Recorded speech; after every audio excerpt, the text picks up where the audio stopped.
Good morning and a warm welcome to Frugal Full. Coffee cheers! My name's Lara and this is a Frugal Living and Budgeting channel. Welcome back and happy Frugal Friday.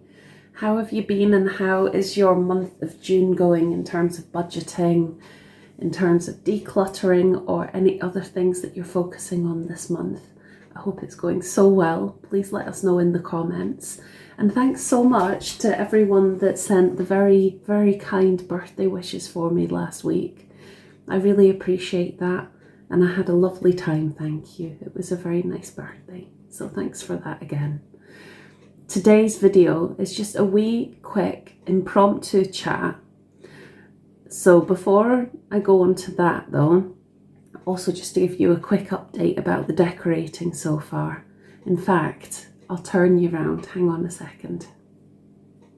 So what I did in this room is, now I've recently had these skirtings and door surrounds put on, but unfortunately some bits of the job were a bit gappy, shall I say.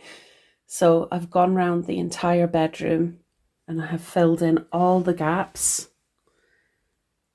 with filler. So I'll come back and I'll sand and then I'll do my final painting coats. I've got a nice kind of taupey colour on this wall. And then I've got one wall that I'll maybe have in a kind of light green shade that I bought ages ago, so I might as well use that paint up.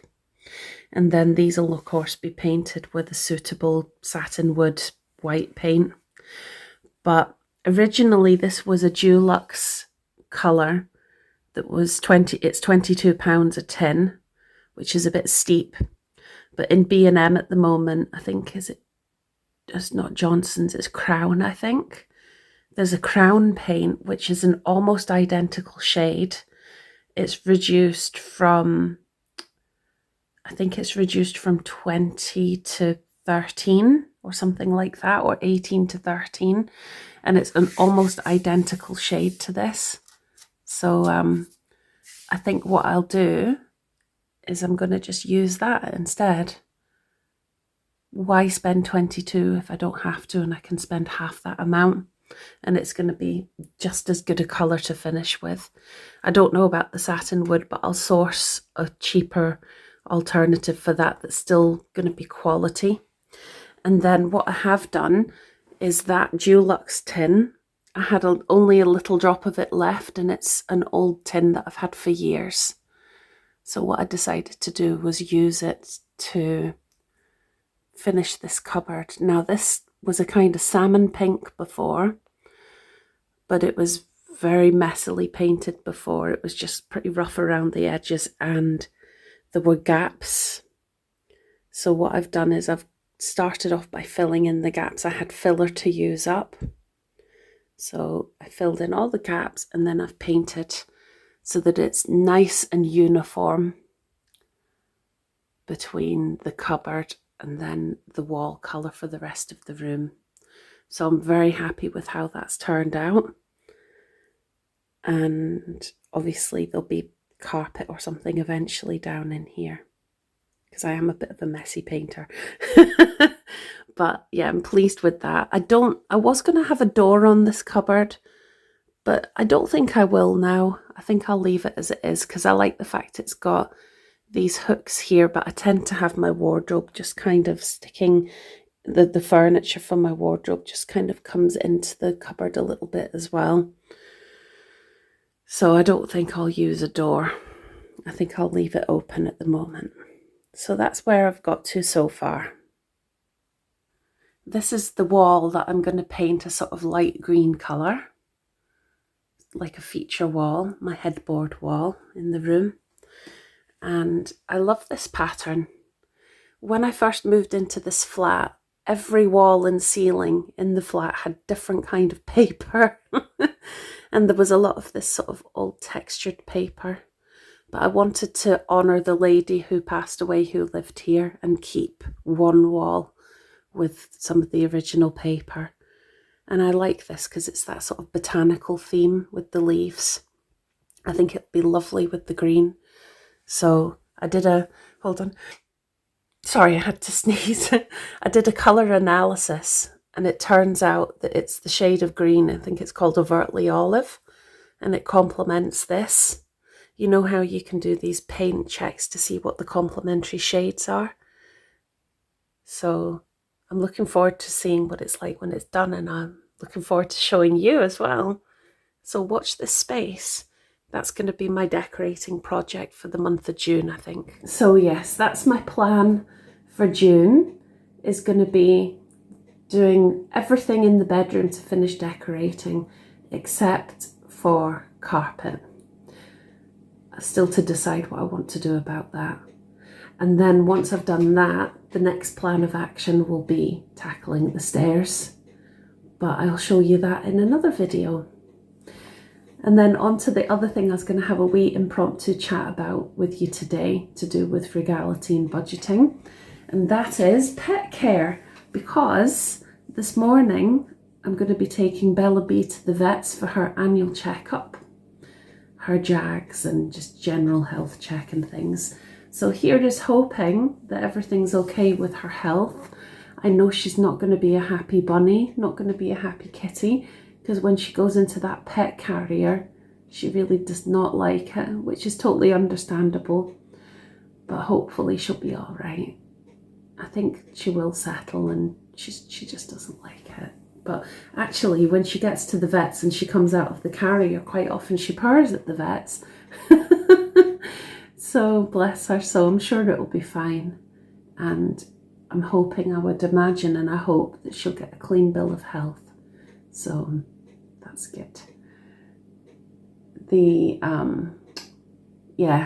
bill for the vets, it shouldn't be too bad, hopefully. I think it was around between £50 and £60 last year. I made a bit of a mistake last year when I was chatting about all that, because I was budgeting for about double that. That is, if they've not put up the prices of the medications. Hopefully it's about the same as it was last year, with a bit of luck.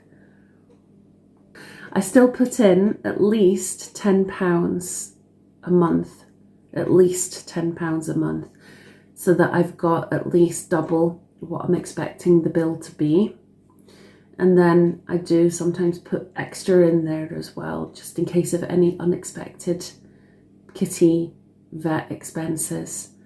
And then there's also a small premium that I pay for pet insurance.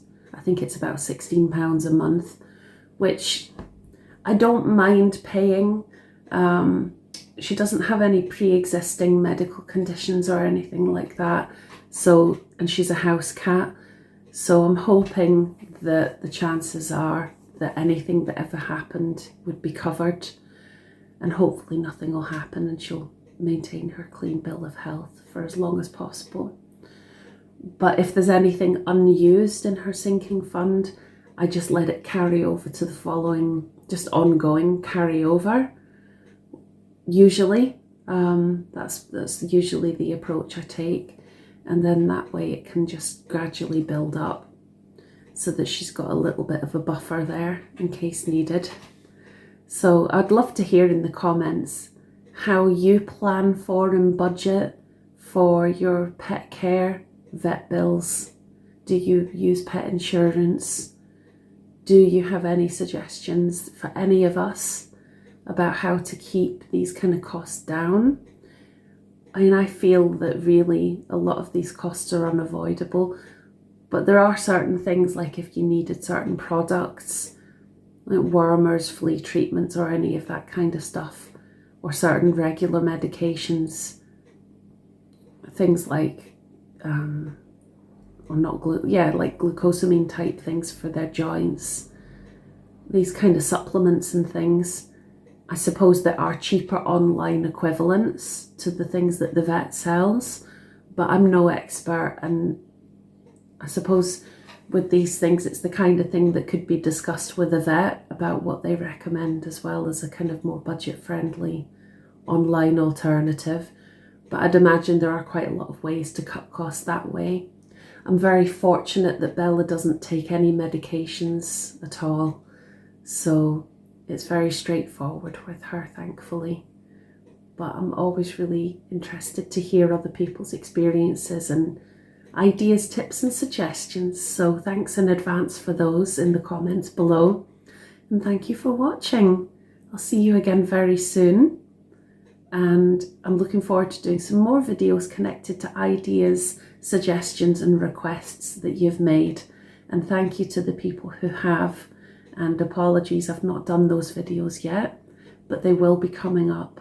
So I appreciated those suggestions. Very best wishes. Have a great weekend and I'll see you soon. Bye bye.